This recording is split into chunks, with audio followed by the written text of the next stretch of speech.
لا إله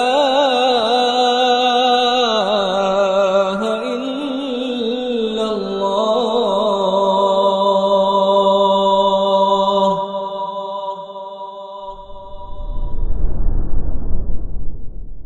السلام عليكم ورحمة الله وبركاته.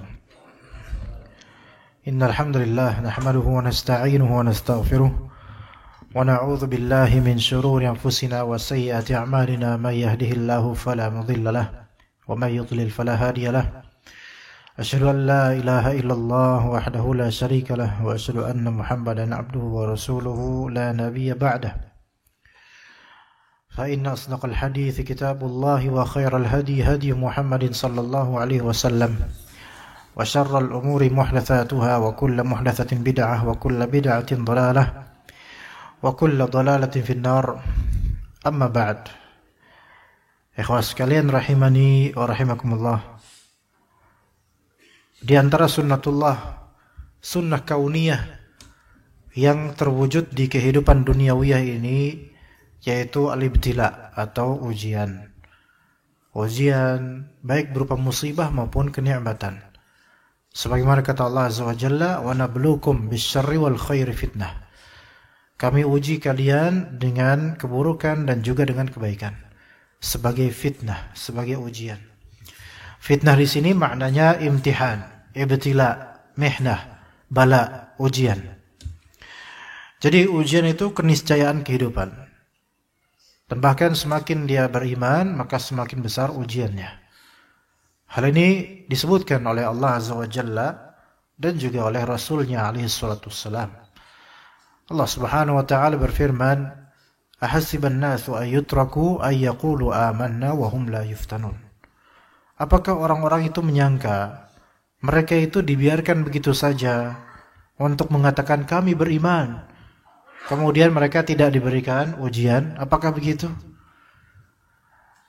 Ya, yutraku yaqulu amanna wa hum la yuftanun, tidak diuji sama sekali. Wa laqad fatanna alladhina min qablihim. Sungguh kami telah menguji orang-orang sebelum mereka dari para nabi dan juga para pengikut para nabi. Fala ya'lamanna Allahu alladhina shadaqu wa la ya'lamanna al-kadhibin, sehingga kami mengetahui siapa-siapa yang jujur dalam mengatakan beriman dan siapa-siapa yang tidak. Ya. Jadi itu keniscayaan. Juga di surat Al-Baqarah Allah Ta'ala berfirman, "Wa lanabluwannakum bisyai'in minal khawfi wal ju'i wa naqsin minal amwali wal anfusi wath thamarat." Dan pasti benar-benar kami akan menguji kalian dengan sedikit ujian. Ujian duniawi itu sedikit. Dari khauf, rasa takut, al-ju' rasa lapar, naqs kekurangan sesuatu atau kehilangan sesuatu, dari amwal harta, anfus dari jiwa atau nyawa, keluarga, orang terdekat, orang tercinta, wathamarat dan makanan, buah-buahan dan semisalnya. Itu sesuatu yang dilazimkan oleh Allah Azza wa Jalla.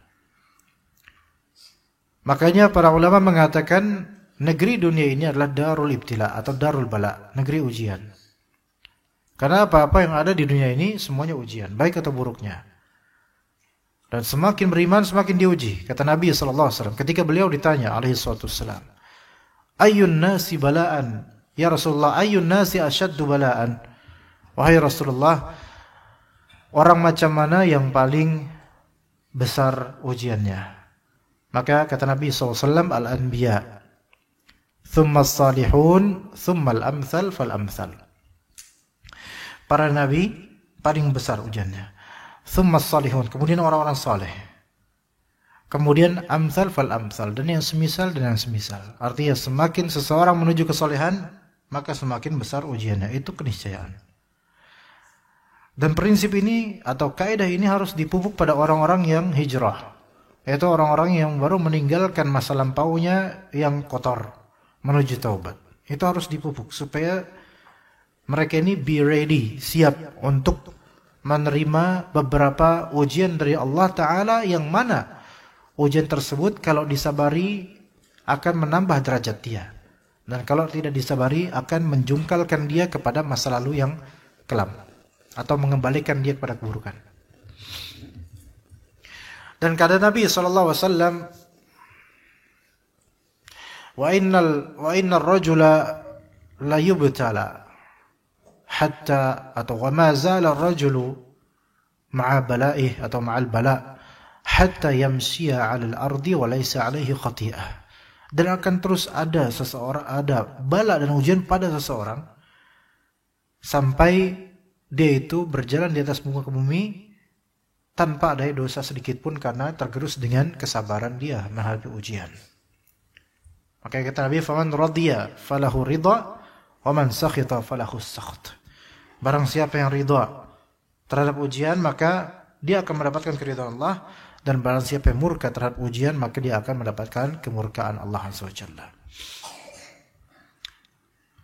Dan ujian itu atau ganjaran pahala sesuai dengan seberapa berat atau besarnya ujian. Kata Nabi SAW, inna 'idhamal jazaa'i ma'a 'idhamil bala. Sesungguhnya besarnya ganjaran itu selaras dengan besarnya ujian. Ya, besarnya ganjaran selaras dengan besarnya ujian. Wa innama yubtal mar'u 'ala hasabi dinihi. Seseorang itu diuji sesuai dengan kadar keagamaan dia, kadar keimanan dia. Fa in kana fi dinihi salabah zida fi bala'ih. Kalau misalnya iman dan keagamaan dia itu ada salabah, ketebalan, itu imannya tinggi, maka ditambahkan ujiannya. Wa in kana fi dinihi riqqah khuffifa anhu. Kalau misalnya di keagamaan atau imannya itu tipis, rendah imannya, maka diringankan ujiannya. Maka ujian orang-orang yang beriman, orang menuju surga itu lebih berat sebenarnya. Kalau disadari, yang mana ujian orang beriman tidak akan mampu dihandle oleh orang yang kurang beriman atau tidak beriman. Ujian orang bermaksiat itu mungkin hanya di maksiatnya, di hal-hal yang sebenarnya sangat zahir, sangat tampak bahwasanya ini ujian yang harus dilewati. Tapi kadang ujian yang menimpa orang-orang beriman kadang berupa syubhat yang susah ditangkal, susah dicerna, susah dideteksi bahwasanya inilah ujian. Begitu jemaah sekalian. Ibarat begini, kalau kita dikiaskan ada penampakan jin, itu biasanya terjadi pada orang-orang yang fasik atau orang yang penakut karena lemah mereka. Maka jin menampakkan diri untuk menakut-nakuti mereka.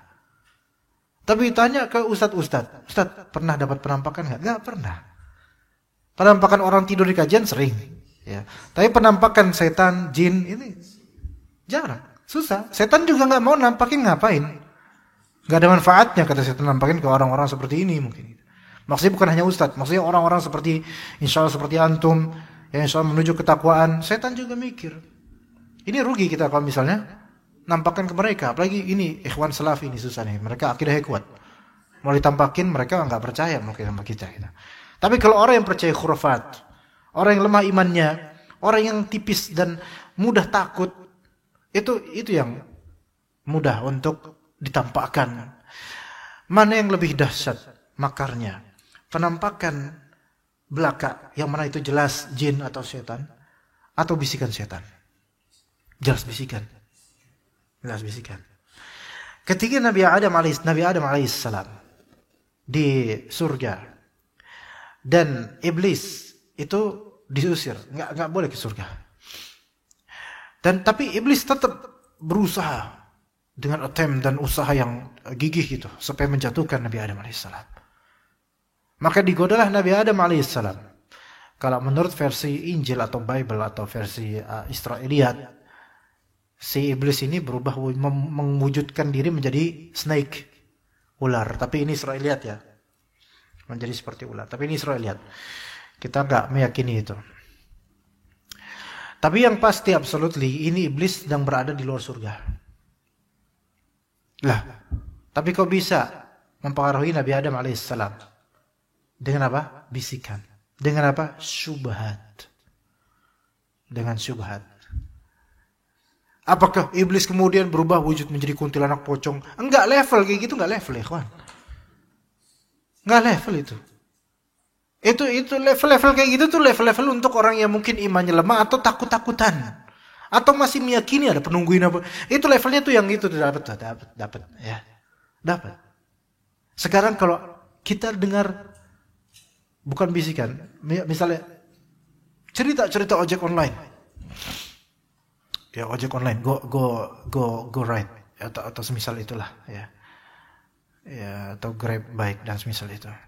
Banyak cerita-cerita mereka mendapatkan penumpang gaib. Ternyata kuntilanak, ternyata ini dan seterusnya. Tanya ke semua orang yang terkena dengan cerita itu, happening pada kejadian mereka seperti itu, boncengin ukhti kunti misalnya. Ya misalnya, tanya ke mereka, antum observasi aja, pasti mereka jarang ikut kajian. Atau jarang zikir misalnya. Yakin deh, karena levelnya di situ levelnya. Dan itu level yang sebenarnya lebih ringan daripada bisikan syubhat dari syaitan. Beneran. Sekarang yang menurunkan dengan izin Allah Ta'ala, dengan takdirnya juga, yang menurunkan Nabi Adam AS ke dunia ini, semua berhikmah insyaAllah. Tetapi apa? Syubhat. Maka syaitan membisikkan bahwasannya sebenarnya engkau dilarang untuk makan buah dari pohon tersebut. Jadi ada beberapa syubhat, 3 syubhat minimal. Pertama, syaitan yang menamakan ini sebagai syajaratul khuld. Pohon keabadian. Tuh, labelnya dari setan. Lihat di surat-surat ya. Al-khuld itu keabadian. Ini ada kamuflase istilah gitu loh. Ini satu syubhat bisikan. Kemudian yang kedua, syubhat kedua, yaitu tipu daya iblis syaitan. Mengatakan bahwasanya sebenarnya Allah melarang engkau untuk mengkonsumsi apa yang di pohon itu, karena pohon itu kalau kamu konsumsi kamu akan jadi malaikat atau kamu akan abadi di surga. Ya, itu syubhat kedua. Yang pertama syubhat dari label bisa menjadi syubhat. Yang kedua syubhat dari segi konten, alasan, ini syubhat juga. Yang ketiga syubhat dari internal orang yang berbicara. Niatan orang berbicara. Jadi 3 syubhat. Yaitu yang ketiga apa? Wa qasamahuma inni lakuma minan nasihin. Bersumpah si iblis bahwasanya saya itu menasihati engkau. Saya pengen berbuat baik pada engkau. Jazakallahu khair. 3 syubhat ikhwan. 3 jenis syubhat. Syubhat pertama apa tadi? Labeling. Labeling itu bisa menipu daya seseorang. Ya enggak? Seperti khamar jadi bir. Apalagi? Musik religius jadi nada dan dakwah. Ya kan? Apalagi? Banyak. Bunga, interest. Yang mana itu adalah riba. Itu semua syubhat label. Dan masih banyak lagi. Atau pramuka misalnya. Yaitu antar manhaj, bebas, liberalisme manhaj. Dengan alasan pramuka. Dengan alasan kita harus persatuan. Ini juga syubhat labeling. Kemudian syubhat dari segi konten, alasannya bersubhat. Ketahuilah bahwasannya ketika iblis enggak mau sujud, iblis itu alasannya apa? Aku lebih baik daripada dia. Engkau menciptakan dia dari tanah, engkau menciptakan aku dari api, dan api lebih baik dari tanah. Ini syubhat. Kenapa syubhat? Karena kebenarannya samar, bahkan seolah-olah benar, keburukannya, kesalahannya samar, seolah-olah benar. Padahal kalau dipertimbangkan, ngawur ini. Ini syubhat ya dari segi kontennya, alasannya, premisnya. Ya. Kemudian yang ketiga, syubhat dari segi apa? Internal orang yang berbicara ini, orang ahli syubhat ini berbicara. Saya itu niatannya baik, saya itu pengennya gini. Hiasan-hiasan kalimat seolah-olah niatan dia baik. Untuk melegalisir bahwasannya hal ini baik. Ini semua sebenarnya iblis yang mencontohkan.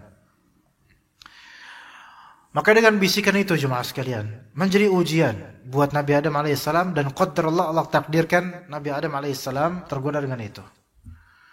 Ya, taib. Tapi Allah Ta'ala mengampuni Nabi Adam alaihissalam. Itu ujian. Lihat, ujian syubhat itu kadang lebih besar bagi orang yang berilmu. Dan ujian syahwat itu lebih besar bagi orang yang berharta. Ya, seringkali di situ posenya. Kenapa begitu? Karena orang berilmu atau belajar itu berpikir. Dan untuk bikin dia meleng, rusak pikirannya dengan syubhat.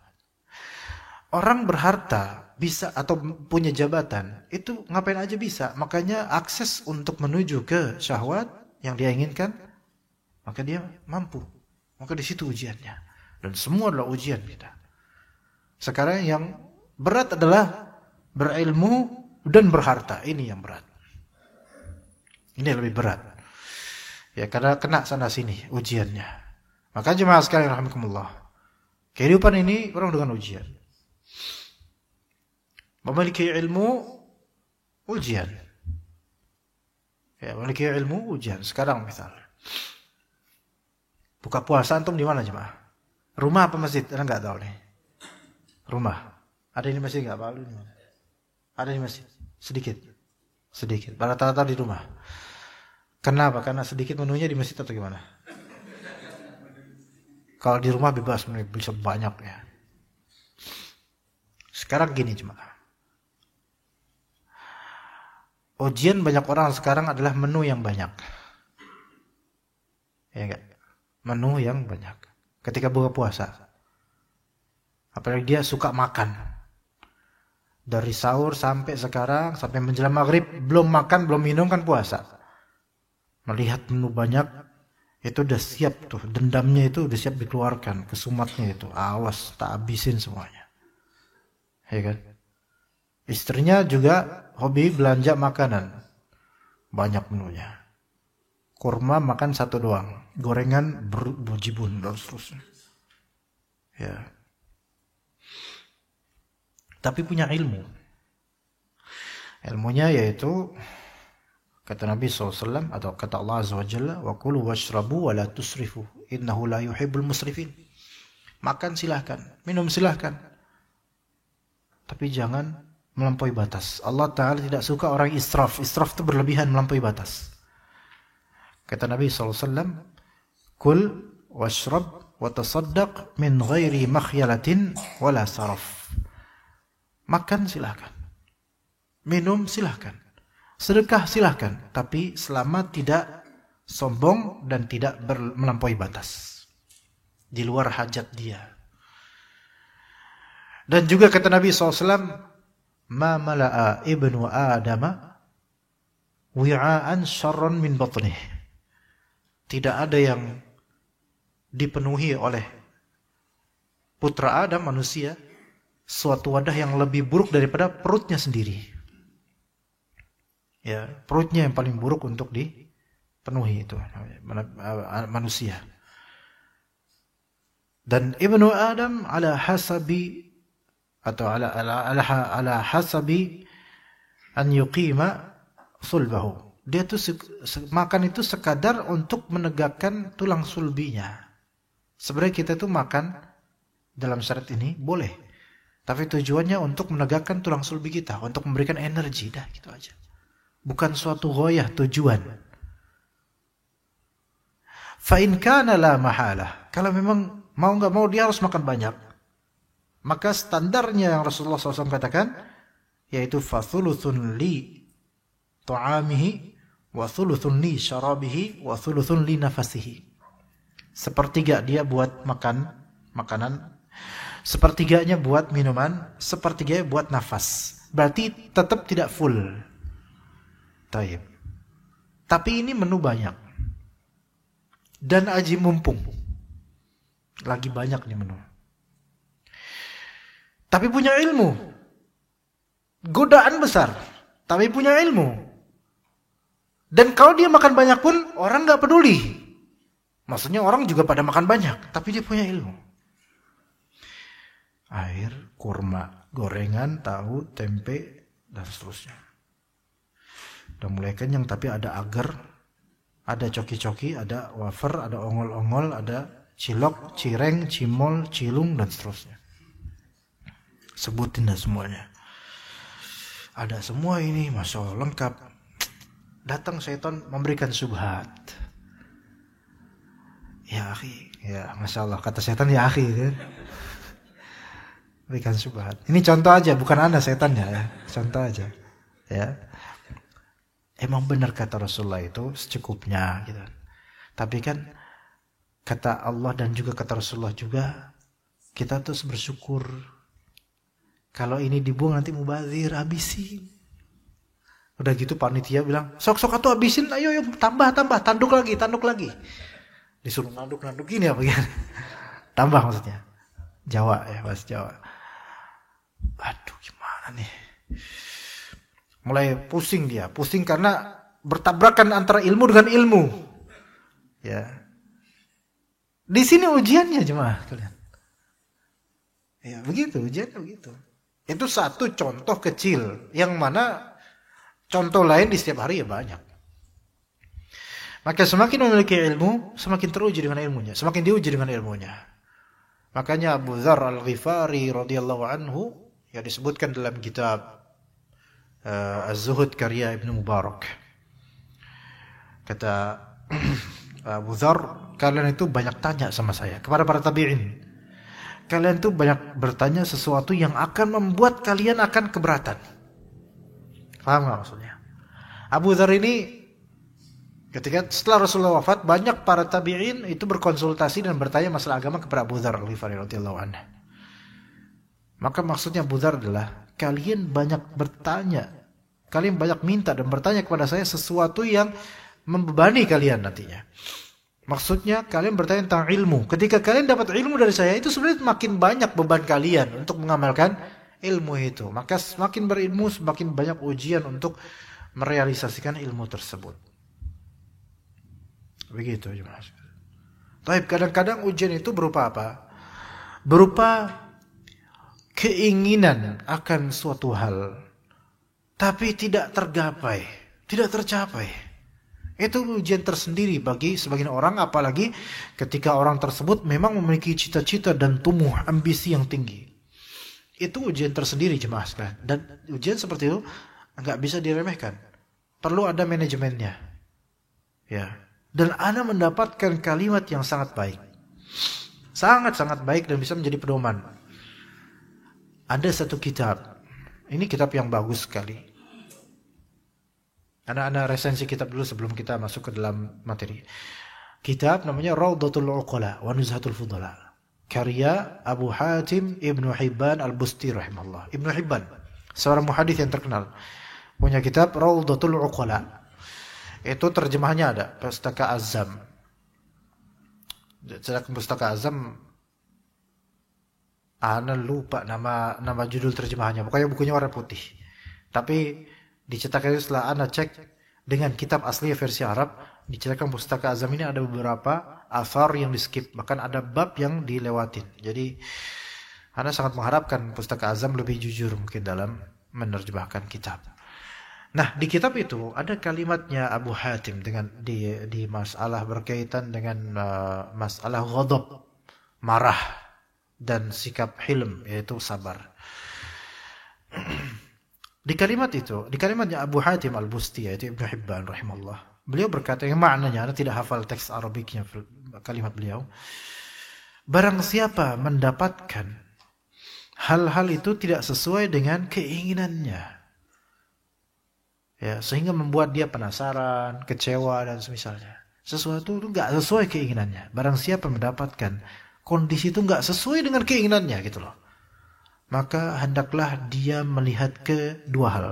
Satu, dosa-dosa dia di masa lampau, dan dua, betapa santunnya Allah Azza wa Jalla. Dua hal. Jadi ketika kita ada keinginan, apapun itu keinginan, duniawi ataupun hal lain yang menyenangkan kita, tapi nggak kesampaian terus, doa udah sejak lama sampai sekarang nggak kesampaian, maka dua hal yang harus dia perhatikan dan dia ingat. Yang pertama, dosa-dosa dia di masa lampau, karena boleh jadi dosa itulah yang menjadi penghalang tercapainya yang dia inginkan. Boleh jadi dosa-dosa itulah yang menghalangi ijabah doa-doanya selama ini. Kalau ini dari anak, ini rincian dari anak. Dan yang kedua, dia harus mengingat hilmnya Allah terhadap dosa-dosa. Hilmnya di sini adalah Allah Ta'ala. Hilm itu adalah sikap tidak responsif. Hilm itu sikap tidak responsif terhadap suatu hal. Itu hilm. Enggak langsung direspon apa-apa tuh, enggak langsung direspon, tapi ditahan dulu sampai semua tenang atau semua baik. Itu hilm. Makanya kalau ada seorang namanya halim, maka orang itu berarti penyabar dan tidak responsif, melainkan menahan diri, banyak menahan diri untuk tidak menimbulkan kesan negatif. Maka Allah Ta'ala memiliki sifat hilm. Ya, yang kedua berarti apa? Harus diingat bahwasanya Allah Ta'ala memiliki sifat hilm, yaitu tidak serta-merta langsung membalas perbuatan buruk antum. Karena kalau Allah Subhanahu wa Ta'ala langsung membalas segera perbuatan buruk manusia, maka tidak akan ada manusia yang tersisa di muka bumi ini. Disebutkan oleh Allah di surat Fatir, di akhir-akhir surat Fatir. Ya, ada qadarullah, ada ketidakingatan lafal, ya takut salah. Ya, jadi maknanya seandainya seseorang seandainya Allah Azza wa Jalla menghukum segala dosa secara langsung setelah terjadi dosa itu, maka tidak akan ada jabah atau tidak akan ada tersisa dari makhluk hidup di muka bumi ini. Yaitu manusia nggak ada lagi yang tersisa, kelas mati semua karena hukuman dari Allah Azza wa Jalla. Melainkan Allah Azza wa Jalla memiliki sifat apa? Memiliki sifat hilm, yaitu tidak responsif dalam membalas perbuatan hambanya di surat Fatir. Ya, yaitu kata Allah Azza wa Jalla, walau yu'akhidullahu an-nasa bima kasabu ma taraka ala dhahriha min dabbah.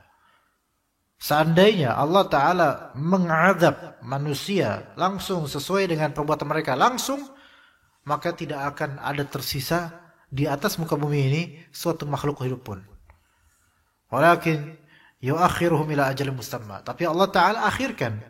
Allah Ta'ala berikan mereka kesempatan. Siapa tahu taubat. Dan Allah Maha tahu mereka taubat atau tidak. Ya. Jadi ketika diuji dengan keinginan yang tinggi, namun tidak tercapai-capai, maka coba ingat dua hal. Satu, dosa. Boleh jadi keinginan ini terhijabkan dengan dosa lampau, atau efeknya adalah dosa lampau itu. Atau dosa-dosa lampau inilah yang belum ditaubatkan, yang menghijab doa kita. Itu pertama. Yang kedua, harus ingat bahwasanya dengan banyaknya dosa kita itu di masa lampau, Allah tidak langsung mengadab kita dengan azab yang pedih apa enggak. Yang mungkin ini adalah hukuman buat kita terhadap dosa-dosa itu. Ya, mungkin. Tapi hukuman ini masih ringan, jemaah sekalian. Bahkan justru dihukum di dunia sebagai teguran itu lebih afdal. Kemudian mengingatkan kita akan dosa-dosa lampau kita itu jauh lebih afdal daripada diakhirkan sampai kiamat, baru dihukum pas kiamat. Auzubillahi min dzalik. Makanya di balik seluruh ujian sebenarnya ada hikmah. Di balik seluruh ujian pasti ada hikmah, terketahui ataupun tidak. Begitu jemaah sekalian rahimakumullah. Dan kita hidup dari awal sampai akhir penuh dengan bala. Para nabi pun mereka diberikan bala dan ujian. Dan bagaimana Nabi Musa alaihissalam memiliki prestasi yang tinggi, termasuk di antara ulul azmi minar rusul. Di antara yang mendukung kenyataan itu adalah yang disebutkan oleh Nabi SAW, semoga Allah Ta'ala merahmati saudaraku Musa. Dia sangat sabar. Dia sangat sabar ketika masih hidup dulu. Sabar itu menghadapi banyak dari pihak. Oke, sabar menghadapi Firaun, ya. Sabar menghadapi Qarun, ya. Sabar menghadapi Haman, ya. Sabar menghadapi Samiri, ya. Itu semua orang-orang yang udah menyimpang, khalas. Tapi yang paling mungkin masuk ke hati, sabar menghadapi kaumnya sendiri, Bani Israel. Pak jemaah sekalian, kalau seorang ustadz menghadapi jemaah yang bebal, itu udahlah. Nanti juga keluar, ini gitu. Misalnya jemaah di sini misalnya, bebal. ngajak diskusi, Ustaz tanya lagi, Ustaz tanya lagi. Sampai ustadznya tuh udah gemeter karena pengen ngamuk tapi gak enak macam. Tapi udah kelihatan dari mukanya agak merah. Karena darahnya udah tinggi tuh, ke atas semua darahnya, bentar lagi muncrat mungkin. Ya. Tapi kan pas pulang udah selesai. Apalagi dapat amplop tebel lagi, dilipat nggak bisa. Itu serem banget itu. Udah lupa udah tadi. Udah nggak apa-apalah, termaafkan dengan amplop tebel ini. Mau dilipat nggak bisa, Pak?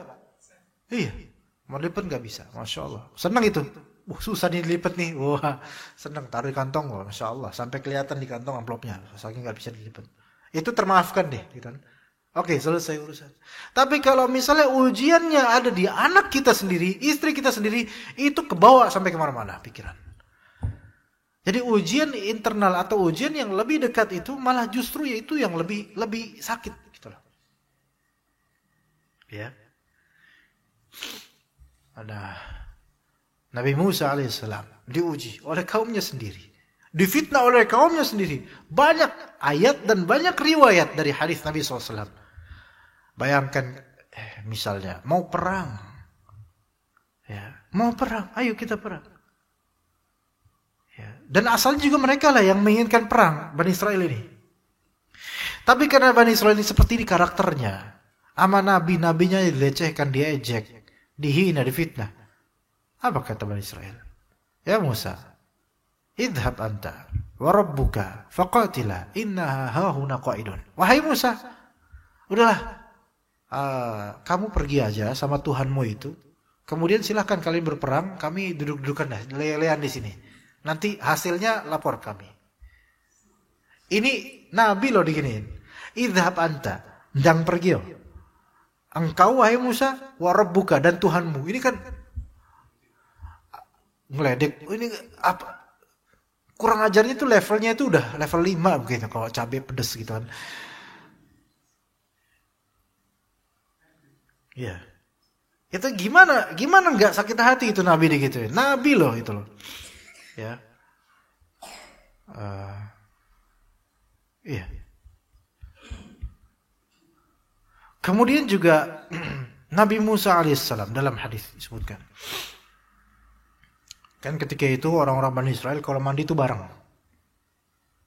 Di sungai, mandi bareng mereka. Sehingga bisa melihat satu sama lain dari aurat mereka. Nggak tahu apakah hukum ketika itu adalah ada hukum fikihnya mungkin beda atau enggak, gimana nggak tahu. Kalau sekarang kan itu aurat.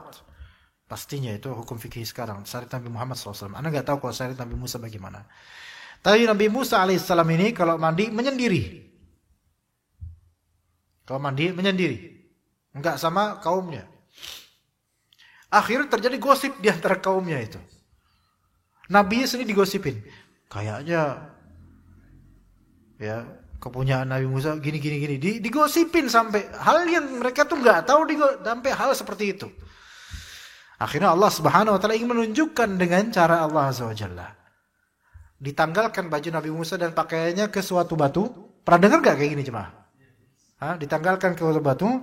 Akhirnya Nabi Musa alaihissalam mandi. Batu itu lari. Itu zaman itu ya. Sekarang gak ada. Batu yang lari gak ada sekarang. Ya. Lari menuju arah apa? Menuju arah kaumnya itu sedang pada mandi. Ke arah situ. Nabi Musa kejar batu itu. Akhirnya mereka melihat. Ternyata punyanya Nabi kita nggak seperti yang kita sangkakan. Tuh lihat, ada nggak sekarang Ustadz digosipin di segi itu? Ada nggak? Nggak ada. Saking jeleknya ini Bani Israel ketika itu, saking aman nabinya sendiri kayak gitu, sama ustadznya sendiri kayak gitu. Ya. Dan Bani Israel juga mereka diuji juga pernah, berkali-kali diuji. Tapi diuji mereka itu rata-rata karena kelakuan mereka. Ya. Nah. Tapi Nabi Musa alaihissalam terus bersabar. Teguh gitu, tetap bersabar dengan ujian yang ada di internal kaumnya sendiri.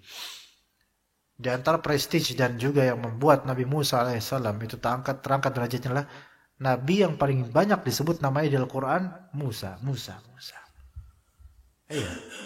Saking banyaknya ujiannya. Ya, sehingga kita banyak baca surat, ada lagi Nabi Musa. Ada lagi Nabi Musa. Itu menunjukkan supaya kita harus selalu ingat.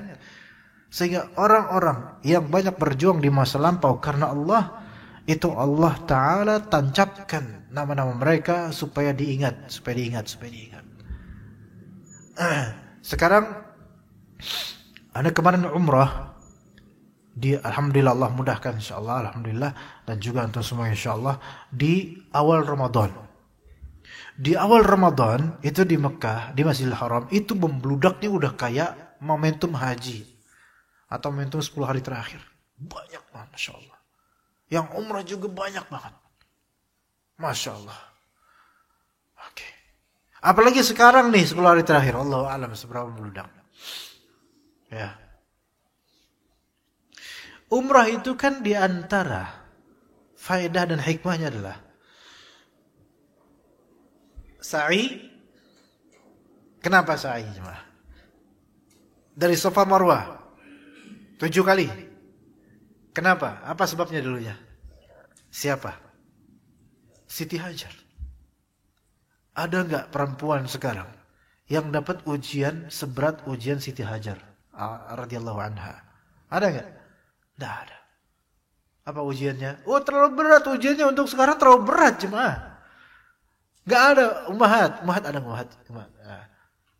Ya, ujian masing-masing ada memang.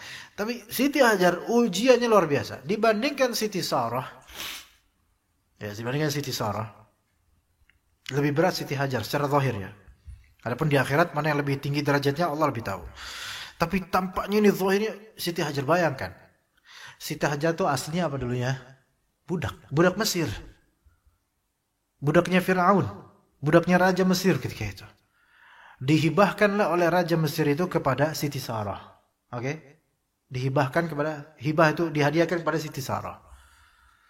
Jadi Siti Sarah itu memiliki budak hasil hadiah dari Raja Mesir. Maka dari Mesir dibawalah kembali ke Palestina oleh Nabi Ibrahim alaihissalam. Nah, karena Siti Sarah di usia segitu, belum lahir juga, artinya mandul lah gitu istilah sekarang ya.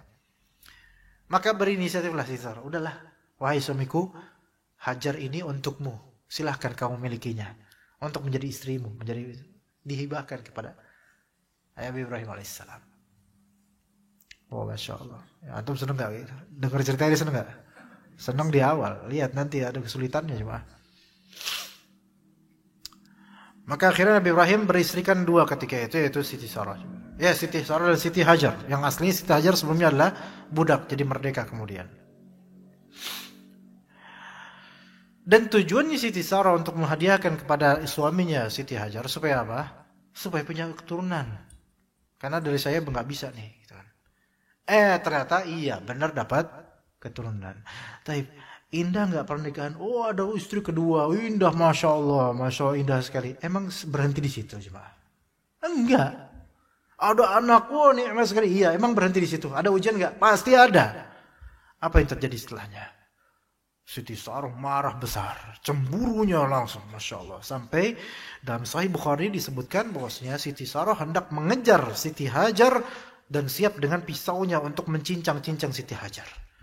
Ini istrinya Nabi. Dalam Sahih Bukhari diceritakan oleh Rasulullah SAW. Istrinya Nabi Ibrahim ini. Yang mana dia awal apa? Merekomendasikan.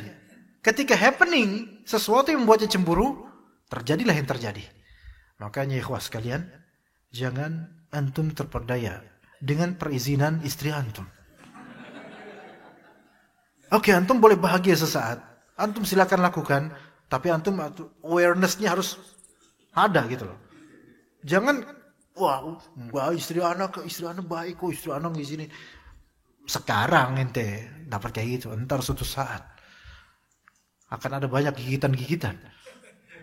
Maksudnya akan banyak ujian maksudnya. Awareness-nya itu harus tinggi laki-laki itu. Jangan terperdaya dengan hal-hal seperti ini kemudian gampang lalan, enggak, harus waspada. Karena suatu saat akan ada ujiannya. Itu ujiannya. Dan Siti Hajar sebagai istri yang kedua punya anak. Langsung dari Palestina dibawa kemana? Ke Mekah jemaah sekalian. Ke Mekah, Masya Allah. Entah dengan kendaraan dari Allah atau entah bagaimana caranya. Ada nggak istri kayak gitu? Istri kedua pula. Kemudian diasingkan di Makkah. Ditanya, ya Ibrahim, ditanya, mau kemana ini kita? Sambil bawa anak, bayangin. Oh, kalau sekarang kayak gitu malah langsung ngadu ke mertua, langsung ngadu ke orang tua. Papi, mami, aku diginiin sama emang nggak enak jadi yang kedua, emang langsung lapor. Tapi ini mau gimana lagi? Mantan budak ya, mau cepat masa ke Mesir lagi ya? Nggak bisa. Mau kemana? Ya, maka akhirnya kemudian ditinggal di Mekah. Itu Mekah di antara bukit-bukit, ikhwan. Kalau antum di Masjidil Haram, antum akan lihat antara bukit-bukit, termasuk Safa Marwah. Ya, ditinggal di situ. Itu tempat gersang. Memang ada dauhah itu semacam pohon yang sedikit mayungi bumi lah sedikit gitu. Ditempatkan di dekat situ. Ya. Dan ini ujian juga buat Nabi Ibrahim karena beliau taat pada Allah SWT. Ditaruh di situ, istri dan anaknya yang baru lahir belum lama. Masya Allah, Nabi Ismail. Kemudian bertolak Nabi Ibrahim, balik. Istri mana yang enggak sakit? Istri mana yang enggak apa ya? Gimana disebut sakit udah enggak sakit lagi kali ini, udah terlalu. Istri mana ya? Ya Ibrahim, wahai suamiku. Bagaimana ini? Ini ditanya, diem aja. Baru ketika Siti Hajar berkata, Allahu amaraka bihadza. Apakah Allah yang nyuruh engkau memperlakukanku seperti ini? Baru Nabi Ibrahim menoleh. Naam, iya. Allah yang nyuruh saya begini. Apa kata Siti Hajar? Ini istri yang Masya Allah. Kalau begitu, kalau Allah yang menyuruh engkau berlaku begini, tidak akan Allah Ta'ala menyanyiakan kami. Masya Allah. Akhirnya Nabi Ibrahim pergi. Menjauh sampai hilang di pandangan Siti Hajar. Ini ujian besar gak kira-kira jemaah? Ada gak istri kita yang diuji sebesar ini? Gak ada. Wahai ummahat, apakah ada di antara anti yang diuji sebesar ini? Wallahi tidak ada. Suami-suami anti sampai sekarang masih mengayomi. Kontrakan dibayar, token dia yang bayar. Ya kan? Atau rumah dia yang punya mungkin. Udah baik, Masya Allah. Gitu. Ya jangan kemudian, pengen kayak Nabi Ibrahim, ditaruh padang pasir istri mana, jangan gitu juga. Antum gak ada yang nyuruh kayak gitu kok itu. Itu antum bid'ah kok kayak gitu. Kalau ini zalim malah. Gak usah. Ditanya sama istrinya, mau dibawa kemana mas? Aku mas. Diam. Mau dibawa kemana mas? Aku mas. Diam. Ditaruh di padang Meksiko. Kemudian, ya. Apakah Allah yang menyuruhmu begini? Enggak juga sih. Nah ini. Siapa yang nyuruh nih? Gak ada yang nyuruh. Ini gak ada wahyunya ini. Ini bid'ah ini. Malah kejam ini, malah keji kalau sekarang. Tapi ketika Nabi Ibrahim, makanya gak ditiru oleh Nabi lainnya, gak ada yang seperti itu. Karena khusus Nabi Ibrahim saja yang seperti ini.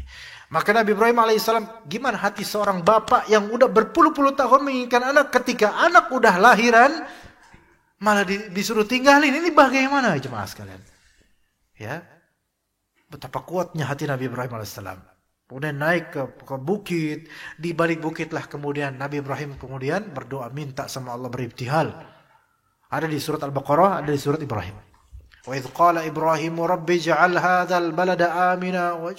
Dicurahkan perasaan Nabi Ibrahim di situ. Rabbana inni askantu biwadin fi ghairi zar'in inda baitik askantu dzurriyyati biwadin ghairi dhi zar'in inda baitikal muharram. Disebutkan saya telah menempatkan keturunan saya di suatu lembah yang tidak ada pepohonan, tidak ada sawah di sana. Tapi didoakan oleh Nabi Ibrahim supaya nanti bakal banyak buah-buahan, banyak orang yang akan condong padanya. Akhirnya iya terjadi itu semua. Berkah kesabaran Nabi Ibrahim alaihissalam terhadap ujian ini. Itu ya. Nanti ada ujian lagi. Enggak stop di situ ya. Enggak stop di situ. Makanya Siti Hajar kemudian mencari air karena Nabi Ismail yang masih bayi itu menangis meronta-ronta. Namanya bayi di padang pasir, kehausan dan mungkin susu ibunya kurang. Ya, nyari Safa Marwah 7 kali jemaah sekalian. Ibu-ibu. Ujiannya bertubi-tubi itu jemaah sekalian. Maka kalau sekarang kita misal sa'i di Bukit Safa Marwah, coba ingat. Antum sa'i sekarang enak. Ada AC-nya ya. Minum zam-zam. Iya. Lantai dingin. Coba. Udah gitu masih ngeluh. Aduh, pegel nih. Antum nih, ente kadang-kadang ente ya. Ya. Aduh, crowded nih gitu. Ntar dulu deh, tunggu gak crowded. Kapan kok gak crowdednya? Itu crowded terus. Udah jalan bismillah. Ingat dulu perjuangan bagaimana Siti Hajar. Semakin berat perjuangannya, ternyata semakin Allah jadikan itu sebagai simbol dan kenangan buat kaum muslimin. Sekarang semua yang umrah, sa'i itu kan mereka meniru perbuatannya Siti Hajar. Ajaib, Masya Allah. Ya. Makanya orang-orang yang berjuang, diuji oleh Allah, sabar dengan ujian itu, tidak akan Allah sia-siakan. Mungkin dia akan dikenang dunia, belum lagi di akhirat akan Allah tampakkan amalannya dan dijadikan amalan tersebut sebagai modal untuk menuju surga Allah SWT. Maka jemaah sekalian rahimakumullah, laki-laki, perempuan, suami ataupun istri, anak ataupun yang kakek atau nenek dan semua dari kita yang memiliki ujian, maka sungguh itu kalau kita diuji oleh Allah Ta'ala, ingat sabda Nabi SAW, innallaha idza ahabba qauman ibtalahum. Sesungguhnya Allah Ta'ala jika mencintai suatu individu atau kaum, maka Allah Ta'ala pasti akan mengujinya. Karena ujian itu bentuk tidak terlantarnya orang ini. Ya, ujian itu adalah bentuk tidak terlantarnya orang ini. Ujian ini adalah bentuk perhatian Allah padanya. Ya. Antum pernah nggak ikut kuliah yang versi nembak? Nah, pernah nggak? Nggak pernah. Atau emang nggak pernah kuliah mungkin antum kali ya? Ada kuliah jalur formal harus menempuh 4 tahun atau 5 tahun atau sekian tahun. Harus masuk dan seterusnya. Ada kuliah versi nembak yang penting ijazahnya dapat. Ana sejujurnya pernah pakai ini dulu tahun 2008 atau karena kan disarankan Libya ini kan 7 tahun. Daripada antum kelamaan masuk tuh ke kampus itu, dia memprovide ijazah dan antum cukup aja bayar sekian masuk pun nggak masuk sebenarnya gampang. Yang penting nanti skripsi hadir, presentasi itu pun nyontek juga nggak dipermasalahkan mereka. Jadi yang penting bayar full tunai, ijazah keluar. Beberapa teman-teman anak ikutan. Sampai mereka S2 bahkan ke doktoral itu pakai awalnya ijazah S1 dari ini. Anak waktu itu ikutan ya kawan. Allah itu enak banget. Nggak masuk pun nggak ditanya sama dosennya. Bahkan kadang dosennya nggak masuk. Iya. Bahkan ada dosennya itu di kampusnya kampus pakai agama Islam loh. Anak nggak mungkin sebut di sini. Sekarang nggak ada lagi yang kayak gitu alhamdulillah. Nama anak kan Hasan Mukmin nama anak asli. Anak nggak masuk ketika itu. Dan banyak yang masuk memang. Di absen. Hasan Mukmin hadir nggak? Cari. Hasan Mukmin hadir nggak? Wah berarti bukan mukmin di kafir. Digituin anak. Dosen agama Islam loh itu. Mengkafirkan hanya karena negara hadir gitu. Wah berarti ini bukan Hasan Mukmin nih, Hasan kafir nih. Digituin, Masya Allah. Itu diriwayatkan oleh teman-teman anak. Anak nggak hadir ketika itu. Iya, mutawatir. Mereka orang ingatkan ke anak. Antum dikafirin loh sama dosen antum. Gara-gara nggak masuk dikafirin, Masya Allah. Iya. Anak presentasi skripsi gampang banget, khalas. Anak mau nyontek pun nggak bakal tahu nih dosen kok anak nyontek. Ilmunya dosen ini mana lebih tinggi anak ketika itu malah beneran. Anak sadar ini nggak berkah, ini nggak bakal berkah seperti ini, khalas. Anak nggak ikutan lagi, khalas. Anak keluar out. Padahal anak itu adalah orang pertama yang bayar full. Tinggal ambil ijazah. Gak berkah ini. Nanti kalau anak pakai ini gak bakal berkah kerjanya. Makanya cukup di Libya aja akhirnya. Alhamdulillah. Nah ikhwan, kalau dalam kampus yang seperti ini, nguji peserta didiknya, itu gak serius. Sayang gak mereka misalnya? Gak sayang berarti. Tapi sebagian dosen di Libya misalnya, atau ada ujian, benar-benar ketat dan seterusnya, itu menunjukkan mereka itu perhatian sama kita. Perhatian sama kita. Makanya hasilnya beda. Orang yang diuji sama Allah semakin kuat imannya. Dengan orang yang ujiannya gak ada. Maksudnya biarin aja hidupnya. Terlantar. Ditelantarkan oleh Allah dengan nikmat dunia. Maka imannya makin tipis. Bahkan mungkin keluar dari keimanan. Na'udzubillah min dzalik. Maka ketika Allah subhanahu wa ta'ala menegur antum dengan ujian. mengingatkan antum dengan ujian, sungguh Allah itu sedang sayang sama antum. Alhamdulillah. Terus tanda-tandanya kita tuh dibedakan antara diuji dengan dikasih azab, bedanya apa? Bedanya itu ketahuan jelas. Di mana? Bagaimana sikap antum menghadapi ujian tersebut. Apakah ujian ini ujian ini apakah refleksi kasih sayang Allah pada kita, atau ujian ini adalah azab buat kita? Itu tercermin di seberapa dekat antum kepada Allah ketika diuji itu. Kalau ujian itu membuat semakin kita dekat pada Allah, berarti ini nikmat, berarti ini kasih sayang Allah, bukan azab. Tapi kalau misalnya ujian ini membuat kita semakin jauh dari Allah, ini azab. Mutlak, absolut ini azab. Itu satu. Kedua, dilihat dari seberapa sabarnya kita, atau seberapa ngeluhnya kita kepada makhluk dengan ujian tersebut. Kalau semakin gak sabar, berarti ini merupakan azab. Semakin sabar, berarti ini adalah nikmat dan juga perhatian Allah kepada kita. Dan di antara bukti kesabaran kita adalah tidak mudah menceritakan kesulitan kita kepada makhluk Allah Azza wa Jalla. Dan mendahulukan kita mengisahkannya kepada Allah, minta kepada Allah, tawakal pada Allah. Itu merupakan justru kadang ujian itu malah sebab seseorang dapat hidayah. Sebab seseorang malah semakin tertata hidupnya. Kadang teguran itu malah menyelamatkan seseorang. Dan pembiaran itu malah menjerumuskan seseorang. Begitu jemaah sekalian rahimakumullah. Saya pikir mungkin cukup sampai sini ya. Karena sudah terlalu malam. Dan juga Anda juga harus berangkat juga ke tempat lain. Semoga malam ini adalah malam yang berkah buat kita semua. Diterima amal saleh kita. Dan semoga Allah Ta'ala catat sebagai pemberat mizan hasanat. InsyaAllah kita ketemu lagi pada mungkin kalau InsyaAllah Sabtu subuh, InsyaAllah ada kajian lagi bi'idznillah ta'ala untuk anak pribadi di sini. Jazakumullah khairul jaza teman-teman sekalian atas kehadiran antum semua. Barakallahu fikum jami'an. Wa sallallahu ala nabiyyina Muhammad wa ala alihi wa sahbihi ajma'in. Tanpa tanya kan, enggak usah nanya kan? Dah cukup aja di sini. Subhanakallahumma bihamdika asyhadu an la ilaha illa anta astaghfiruka wa atubu ilaik. Wassalamu alaikum warahmatullahi wabarakatuh.